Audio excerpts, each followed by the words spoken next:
Today, I'll show you how to add a rain effect to your video and create that perfect moody atmosphere.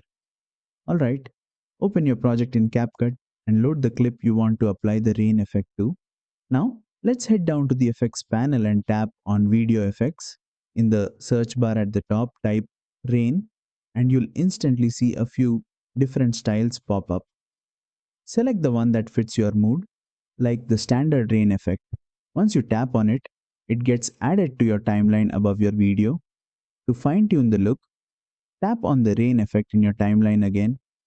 Here you'll see two important sliders: speed. Adjust this to control how fast the rain falls. Slower for a gentle drizzle, faster for a heavy downpour. Atmosphere. This slider controls how intense and dense the rain looks on screen. Slide it right for a stormy feel or keep it subtle with a lower value.